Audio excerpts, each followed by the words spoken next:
Film 9वीं शताब्दी में शुरू होती है, जिसमें मूर्ख वाइकिंग्स के एक समूह ने अपने भाग्य का परीक्षण किया है। केवल ओएसए राजा की बेटी अपने पिता से आग्रह करती है कि उनके पास जो कुछ भी समय है उसे रोक देना चाहिए, क्योंकि वह उनके पतन और हिलने का परिणाम होगा और एक रैम को चारे के रूप में इस्तेमाल किया जाएगा और कुछ दूरी पर बांध दिया जाएगा। और जैसे ही वह एक झील के पास अमेरिकी सेना के साथ प्रतीक्षा करता है, पानी से कुछ प्रकट होता है और उन पर हमला करता है। दृश्य तब वर्तमान में कट जाता है और हमें सिगत से मिलवाया जाता है, जो प्राचीन नॉर्स लोगों का अध्ययन करने वाले एक पुरातत्वविद है जिन्हें वाइकिंग्स के रूप में जाना जाता है। वह अत्यधिक काम करता है, जो उसे अपने 2 बच्चों के साथ ज्यादा समय बिताने की इजाजत नहीं देता है और काम पर ब्रागा घुटने टेकता है। उनकी अपनी परियोजना के वित्तपोषण के संबंध में एक महत्वपूर्ण बैठक है, जो ओस्लो के संग्रहालय में रखे ओसेबर्ग जहाज के पहलुओं के आसपास केंद्रित है। वो एक संक्षिप्त परिचय के साथ शुरू करते हैं और फिर बताते हैं कि वाइकिंग्स ने अब तक के इतिहास की तुलना में आगे की यात्रा की है, जिसने अब तक सभी को विश्वास दिलाया है। लेकिन अपने सिद्धांत को साबित करने के लिए सबूतों की कमी के कारण निवेशक खुश नहीं है। इसलिए वह उन्हें उनके द्वारा खोजी गई कलाकृतियों को दिखाने के लिए ले जाता है, जिनमें पैटर्न के साथ एक सांप का सिर है। लेकिन करीब से निरीक्षण करने पर उन पैटर्नों को रून्स के रूप में पाया जाता है, जो रग्नारोक को बयां करते हैं। बैठक सिगर के लिए बुरी तरह से समाप्त हो जाती है, क्योंकि निवेशकों को उनके सिद्धांत असमर्थित और मूर्खतापूर्ण लगते हैं और उन्होंने अपनी महत्वाकांक्षी परियोजना के लिए धन वापस लेने का फैसला किया है। हालांकि यह उसके उत्साह को बाहर निकालने के लिए पर्याप्त नहीं है। ये सिर्फ उसका काम नहीं है, बल्कि उसकी दिवंगत पत्नी का भी काम है, जिसकी नोटबुक में चित्र और रून प्रतीक भरे हुए हैं, जो वह हर जगह ले जाता है। उस शाम एक सफलता तब मिलती है जब अल अपने प्रोजेक्ट पर एक सहकर्मी अपने घर के पास रुकता है और एक पत्थर की गोली लाता है, जिसे उसने फिनमार्क में उत्तरी नॉर्वे के एक क्षेत्र में पाया है। वे एक टैबलेट के बीच में ध्यान केंद्रित कर रहे हैं। उन्हें एक समान प्रतीक मिलता है। अवशेष उन्होंने खोजे, इसलिए वे कलाकृतियों को पुनः प्राप्त करने के लिए संग्रहालय जाते हैं और इसे प्रतीक पर पूरी तरह से फिट होने के लिए वापस लाते हैं। इसके बाद वह रंग की व्याख्या करता है, जो ओडन की आंख के रूप में जानी जाने वाली गहरे पानी की झील ओसेबर्ग जहाज के तीसरे अभियान का वर्णन करता है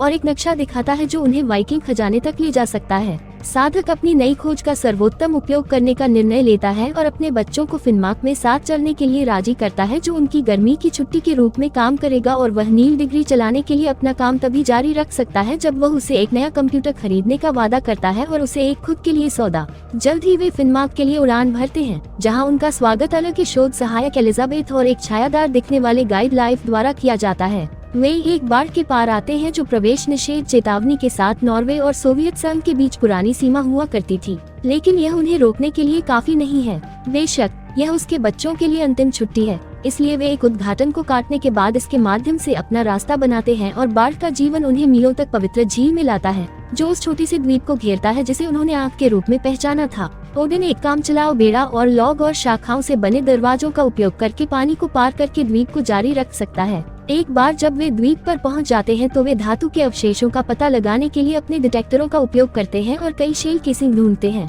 जैसा कि वयस्क जगह का पता लगा रहे हैं। बच्चों ने आगे और जल्द ही जगह का पता लगाने का फैसला किया। रेग्नहिल्ड को एक रूसी दफन मिला, जबकि ब्रागा को एक गुफा मिली। वो अपने पिता को बुलाता है, जो निरीक्षण करने पर महसूस करते हैं कि गुफा उनकी अपेक्षा से कहीं अधिक गहरी है। टीम रस्सियों का उपयोग करके गहरी गुफा में उतरती है और इसकी गहराई का पता लगाती है जब अला एक वाइकिंग हेलमेट पर ठोकर खाता है। सिगर्ड और एलेन स्टैंड भाषण के रूप में वे अंत में अपने सिद्धांत की पुष्टि करने के लिए सबूत का एक टुकड़ा पाते हैं। ये दर्शाता है कि वे सभी के साथ सही थे।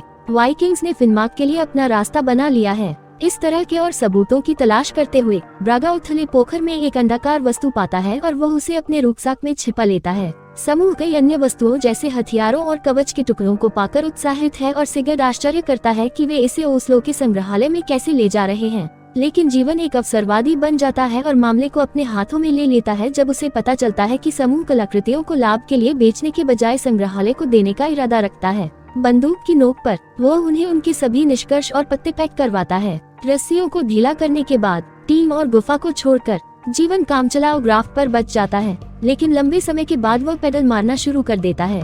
एक अज्ञात जीव उसे पानी में खींच लेता है। इस बीच गुफा में टीम को शायद एक वाइकिंग का कंकाल मिलता है, जो घुटने टेकने से डराता है और वह अपने पिता से उसे घर ले जाने की विनती करती है। एलिजाबेथ गुफा की खड़ी तरफ चढ़ने का फैसला करती है और रस्सी को फिर से स्थापित करती है ताकि अन्य लोग बाहर निकल सके। जीवन ने तंबू ले लिया है और कोई विकल्प नहीं बचा है। उन्होंने द्वीप पर रात बिताई, जबकि एलिजाबेथ ने कील ठोकी और ब्रागा ने सिगद बंकर के अंदर आराम किया और गुफा से एक बड़े पैमाने पर फैन को खोजने के बाद अल वापस गुफा में चले गए। बंकर में चीजें अजीब हो जाती हैं जब राजेश रूपसाक से अंडाणु बाहर निकलता है और अंडे सेने लगता है। जैसे ही तिकड़ी सोती है, बच्चे हिसिंग की आवाजों से जाग जाते हैं और चीजें काउंटर से गिरती हैं जब राग अपने बैग को खाली देखता है और महसूस करता है कि ओवोइड एक अंडा है जो अचानक से निकला है। उन्हें परछाई से एक छोटा सा चेहरा दिखाई देता है और ब्रागा बेबी स्नैक को पेश करता है। एक तलना सोच रहा है कि यह भूखा है, लेकिन जब ये चिल्लाता है तो बच्चे चिल्लाते हैं और एलिजाबेथ ट्रैम्प्स ने इसे बचने से रोकने के लिए टिन कंटेनर को उकसाया है। दूसरी ओर सिगद और अला एक सामूहिक कब्र की खोज के लिए गुफा में पहुंचे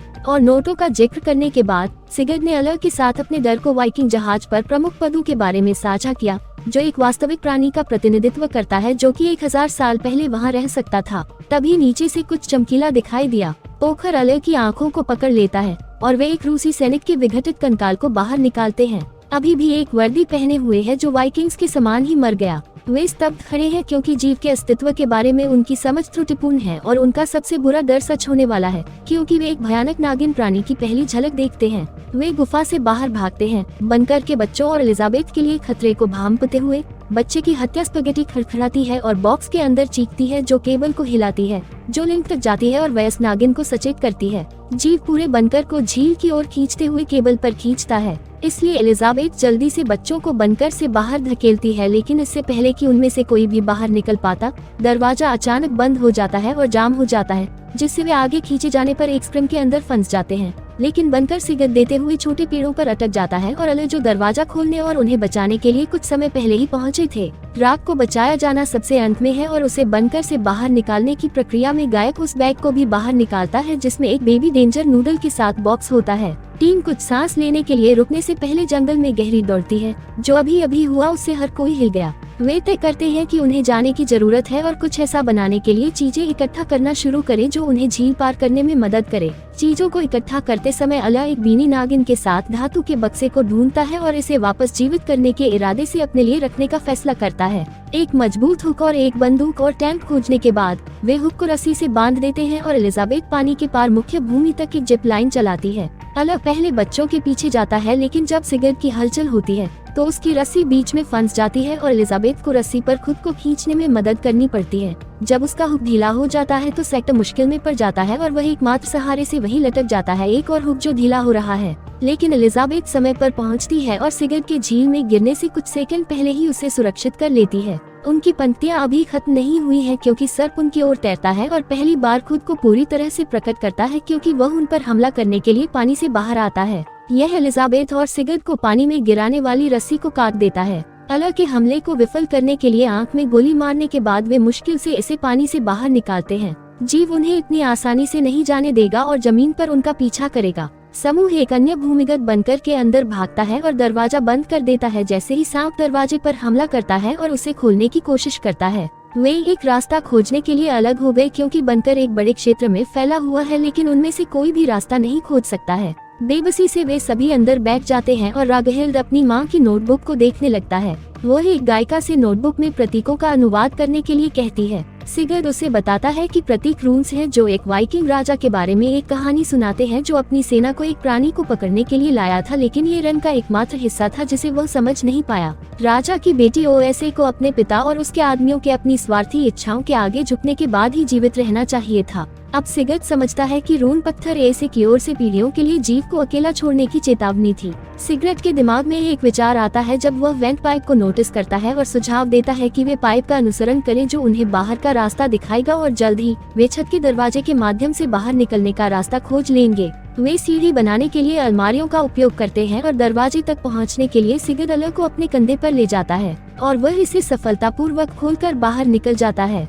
तभी हर कोई अला स्मॉग की चीख सुनता है और सिगरेट इसे खोलता है ताकि बच्चे की मौत के जूते का फीता मिल सके। अला अपने बैग के लिए पूछता है और यहाँ तक कि रक्षात्मक हो जाता है जब सिगरेट अनुपालन नहीं करता है क्योंकि सिगरेट को लगता है कि यह गलत है। लेकिन जब अला उसे बैग पास करने के लिए दबाता है तो सिगरेट उसे बैग देने वाला होता है जहाँ नौकर चुनाव करता है। अला उसे खा जाता है। बनकर सुरंग पर दुर्घटनाग्रस्त होने और एलिजाबेथ और सिगर्ड को बाहर निकालने की कोशिश करता है, जबकि बच्चे खड़े होते हैं कुछ दूर भागकर सुरक्षा की ओर भागे। उनके पीछे एक धूल का बादल फूटता है, जिसके साथ एक खून की कर्कश चीख होती है। बच्चे लॉकर्स में छिप जाते हैं और रैग्नहिल्ड अपना मुंह ब्रोक को ढक लेता है ताकि उसे कोई भी आवाज करने से रोका जा सके, क्योंकि सर्प सुरंग से गुजरता है। एक बार जब वे पाते हैं कि प्राणी चला गया है, तो वे लॉकर से बाहर निकलते हैं और अपने पिता की तलाश शुरू करते हैं। यह महसूस नहीं करते कि जीव उनके ठीक पीछे है। स्क्रीन जब वे उनके पीछे देखे गए और अपने पिता को बुलाते हुए दौड़े, लेकिन अंततः वे इससे घिर जाते हैं। एक बेहोश सिगर्ड को होश आने लगता है जब वह अपने बच्चों को चिल्लाते हुए सुनता है और यह सोचकर बेबी सर्प को वापस करने का फैसला करता है कि वह जीव को शांत कर देगा,